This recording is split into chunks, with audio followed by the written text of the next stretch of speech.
الحمدللہ آج کے اس پروگرام کا عنوان ہے یروشلم فلسطین، چوتھا حصہ۔ اعوذ باللہ من الشیطان الرجیم، بسم اللہ الرحمن الرحیم۔ الصلاۃ والسلام علیک یا سیدی یا رسول اللہ وعلی ازواجک و اصحابک و آلک یا سیدی یا حبیب اللہ۔ الحمدللہ لاہور شہر میں آج بروز جمعۃ المبارک 9 جون 2023 عیسوی کے اس موقع پر یروشلم کے عنوان پر آج کے پروگرام میں عرض ہے کہ قرآن پاک میں جس سرزمین کو الارض المقدسہ کہا گیا، اسی سرزمین کو اسرائیلی روایات میں ہولی لینڈ کہا گیا ہے۔ تو وہ پاک سرزمین جس کے حوالے سے یروشلم کے 3 گروہ دعوے دار ہیں، یہودی، عیسائی اور مسلمان۔ تو ابھی عیسائیوں کے حوالے سے چند نکات بعد میں بیان کریں گے۔ فی الوقت چونکہ فلسطین پر صہیونی قابض ہیں جو یہودیت کا لبادہ اوڑھے ہوئے ہیں، تو اس لیے یہودی مذہب کے حوالے سے بات کرنا اہم بھی ہے اور ضروری بھی ہے۔ یہودیوں سے اگر یہ پوچھا جائے کہ جب تمہاری کتابوں میں، تمہاری روایات میں اس مقدس سرزمین کو ہولی لینڈ کہا گیا ہے، یعنی پاک سرزمین یا پاک زمین، ہولی لینڈ، تو تم اس اپنے ملک کا، اس زمین کا نام دا ہولی لینڈ کیوں نہیں رکھتے؟ ہولی لینڈ کیوں نہیں رکھتے؟ پاک زمین کیوں نہیں رکھتے؟ اس سرزمین کا نام اسرائیل کیوں رکھتے ہو؟ By definition it is wrong to say this land اسرائیل، یعنی اس سرزمین کو اسرائیل نہیں کہا جا سکتا۔ اس کا ثبوت، اس کی دلیل یہ ہے کہ اسرائیل کا مطلب ہے اللہ کا بندہ۔ تو بندہ ایک شخص ہوتا ہے، ایک فرد ہوتا ہے، جبکہ ملک یا سرزمین یا زمین یا ہولی لینڈ وہ تو خطہ زمین ہے، وہ ایک انسان نہیں ہے۔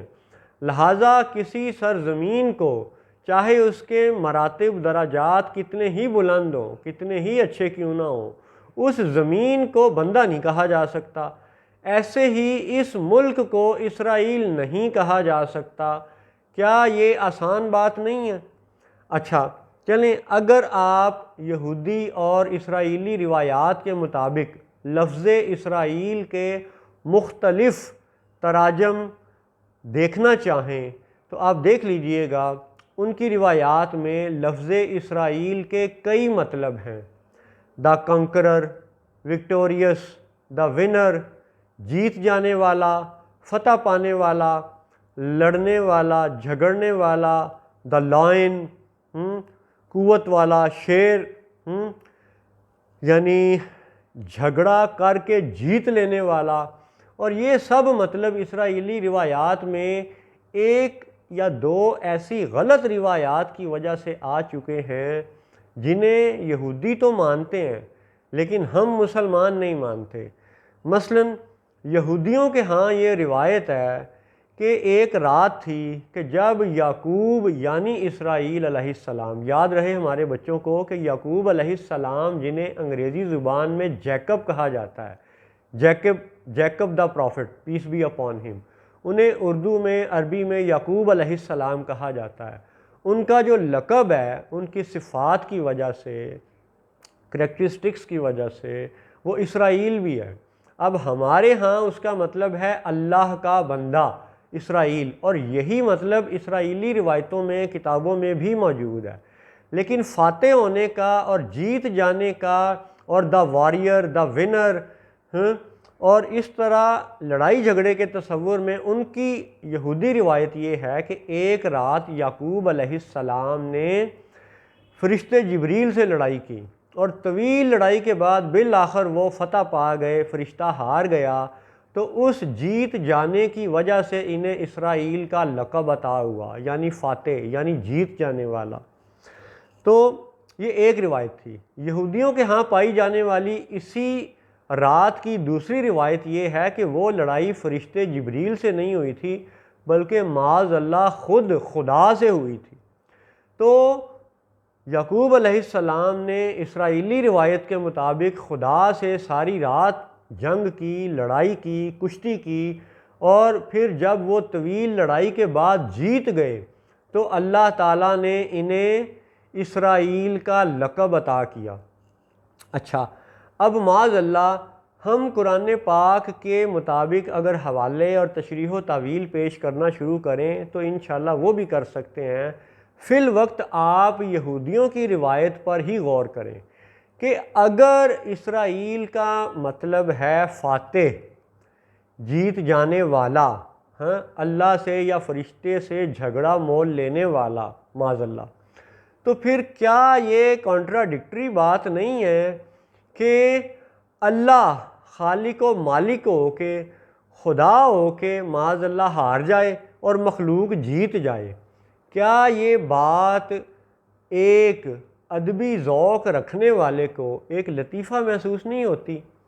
دنیا میں بہت سے خطوں کے، بہت سی قوموں کے بہت سے لطیفے مشہور ہیں۔ ہمارے ہندوستان پاکستان میں پٹھانوں کے اور سکھوں کے بہت زیادہ لطیفے مشہور ہیں۔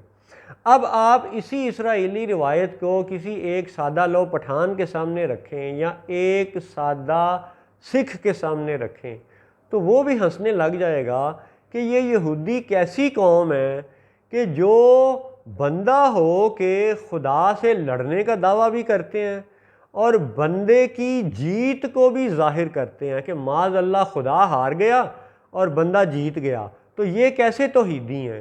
لہٰذا ایک عام پٹھان، ایک عام سکھ یا دنیا کا ایک عام کوئی بھی مذہب کا ماننے والا شخص جو دیندار ہے، کسی بھی دین کو ماننے والا ہے، کسی بھی مذہب کو ماننے والا ہے، وہ یہودیوں پر یہ اعتراض کرے گا، اور یہ اعتراض درست بھی ہے کہ بھئی یہودیوں تم کیسے توحیدی ہو؟ کون سی توحید لیے پھرتے ہو کہ فرشتے کو ہرانا یا خدا کو ہرانا کیا یہ ایک نبی کی کریکٹرسٹک ہے؟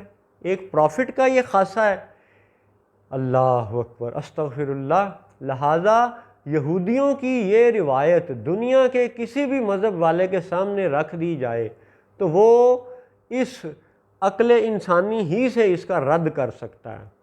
اچھا چلیں، اگر یہودی روایت کو ان کے مطابق درست مان لیا جائے، وقتی طور پہ فرض کر لیا جائے کہ اسرائیلی صہیونی یا یہودی جو کہہ رہے ہیں وہ اپنی کیونکہ کتب میں سابقہ کی گئی تحریف و تبدیلی کو ماننے پر تیار نہیں ہے، اور آج 2023 کے بھی اسرائیلی نسخوں میں، روایات میں اسرائیل علیہ السلام کا لقب اس لڑائی میں جیتنے کی وجہ سے ملنا ہے، تو بھی آپ غور کریں کہ اسرائیل کا مطلب کیا ہوا؟ فاتح، جیت جانے والا، واریر، دا ونر۔ اللہ اکبر۔ تو کیا یہ سب تراجم ایک سرزمین کے لیے، ایک ملک کے لیے ہو سکتے ہیں؟